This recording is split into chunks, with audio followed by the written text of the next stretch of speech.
it's very reasonable and straightforward, isn't it? I mean, it's simply saying that you require the approval of both houses of parliament before you sell a public asset. It's not a revolutionary concept. I mean, the idea that you would ask your representatives to filter major asset sales before they're sold, I don't think is very controversial at all. And the fact that the government won't go near this and won't support it tells you everything you need to know, I think. The New South Wales have absolutely sold out the New South Wales people, Mr. Speaker. A myriad of assets we've seen sold over the last 10 or so years, and all it does is result in a reduction of the state's asset base, its value, a reduction of service provision as you transfer that asset into a private operator's hands, usually with monopoly control. Increased prices usually occur as a result of that monopoly power, and just as importantly, the loss of control, the loss of economic control on behalf of the public, given the fact that they no longer control an asset that provides key services, things like water, electricity, toll roads. So some of the list, and like my colleague, the Honourable Rose Jackson, I'm not going to read out the whole list, but I'll read out some of the generic emblematic sort of headlines: desalination plants, ports, electricity generation, electricity supply networks, toll roads, water assets, land registries, just to name a few. $93.4 billion of public assets sold. Now, these assets used to be owned by the people of New South Wales for the provision of those services for their benefit. And as I said, you can understand, Mr. President, at one level, at a philosophical level, if you're a true liberal, if you do really believe in the free market and competition, then what you do is you get out of markets where the private sector does it better. That is, where there's ease of entry and exit into markets, where there's no barriers, where it's subject to competitive markets. But this is just a con. Selling off natural monopolies where there are barriers to entry, where there's no natural competition, and letting the private sector benefit from that monopoly control is simply perpetrating a financial fraud on the people of New South Wales, and that's why it should be put through the filter of this piece of legislation, which says that your representatives are going to run an eye over this, both houses, before we go down that path again. And I just want to run through some of the examples in an economic sense to show you what a fraud it's been. And if we take the electricity assets, which were sold back in 2015, people may recall at the time, it was called a lease, a 99-year lease is effectively a sale, and my colleague, the Honourable Fred Nile, was instrumental in some of those job protections at the time, which took some of the sting out of it, and I want to acknowledge that. But at the end of the day, the assets are gone, they're sold. Endeavour Energy, Transgrid and Ausgrid, pretty much the eastern seaboard part of New South Wales electricity distribution assets.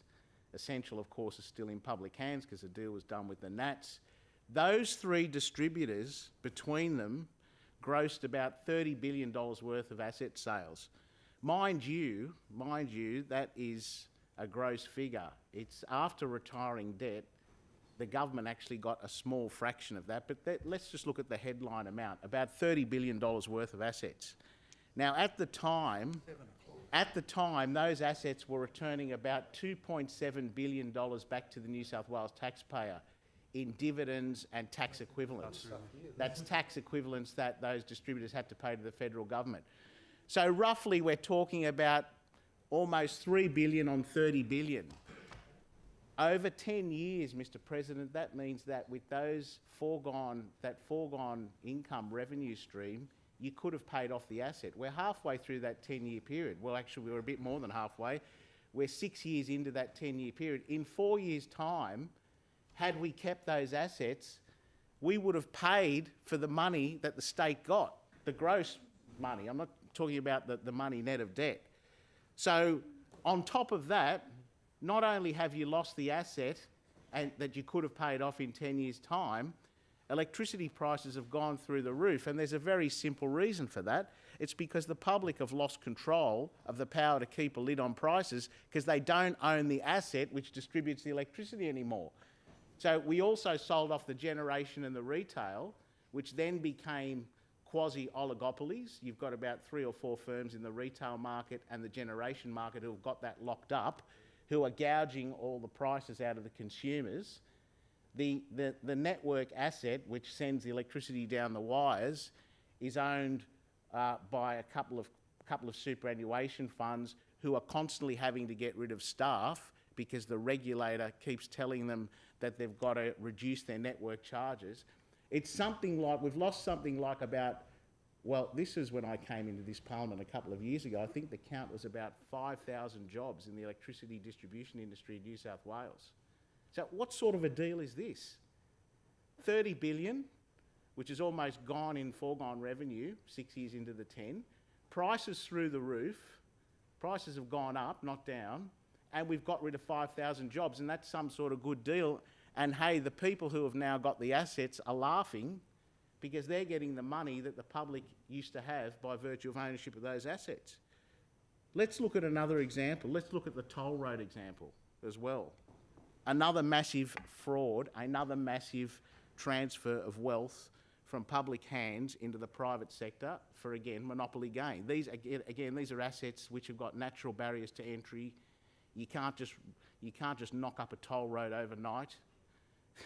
So the government should do the right thing and have them on behalf of the public and control the costs. So take the M4, for example. The cost was about $4.5 billion. And let's remember that part of that cost, Mr. President, was publicly funded. They were private-public partnerships. So a cost of $4.5 billion. The revenue stream for the M4 over the life of the contract is $27 billion. That's some 7 times the value of the cost. So what you've essentially done is got a chunk of public money, help the private sector. Here you go, here's your toll road. You can take $27 billion over the life of the contract. And by the way, you're going to pay tolls hand over the fist for the next 20 to 30 years. The average person, the tradie, the doctor, the nurse, the teacher, travelling on those toll roads is going to pay for the next 20, 30 years. And the poor old New South Wales taxpayer gets treated like mugs by this government, has to hand over their asset for the benefit of the private operator to make this killing. I mean, it reminds me of that movie, Mr. President, with Paul Newman and Robert Redford, The Sting. It's a bit more sophisticated in the way it's sold, asset recycling, you know, public-private partnerships. But when you boil it down, this is what it is. It's a sting. Great movie. Then there's the M8 and the M5. A similar story, Mr. President. Again, some $4.5 billion, again, partly funded by public money, public-private partnerships, remember those, PPPs. $18 billion of revenue stream over the contract period. Not quite as bad as the M5, but, you know, 5 times the value. 5 times the value. And you can see a pattern here, can't you? You get a chunk of public assets, you give it over to the private sector for a song. Sometimes those relationships can be quite cosy. They get a great revenue stream down the track, and to boot, you make the public pay for it in higher costs for the services that they should have been controlling and that the government should have been putting a price cap on their behalf because they own the assets. And that's why this bill is so important, because we've had enough of the fraud, we've had enough of the sell-offs, and if you're going to make such a momentous decision to transfer public wealth into private hands, it should always go through both houses of Parliament. Before I finish off, I want to make one more point. The whole asset cycling recon as well, this is how some of it's dressed up.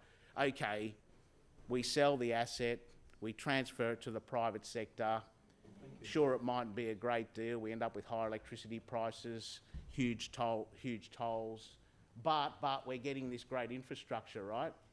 So what are we putting it into? We're putting it into trains that don't run because we're getting them made overseas with cracks in them. We're exporting jobs. So you're using that taxpayers' money not only to take it out of their hands and give it to a private monopoly, but then you're investing it to create jobs overseas instead of in New South Wales. You're getting trains that don't fit tracks and are too wide for tunnels. I mean, this is just absolutely outrageous. Ferries that won't fit under bridges riddled with asbestos, and you're supposed to tell us what the New South Wales public, the tax-paying public, shouldn't have a say via their parliament. You want to come in here and say, no, no, no, no, no. This is in the gift of the Premier and the Treasurer. We'll decide. The fraud's up, the trick's up, and this bill should absolutely be supported because the people of New South Wales deserve to have carriage over their own assets and their own destiny of service provision.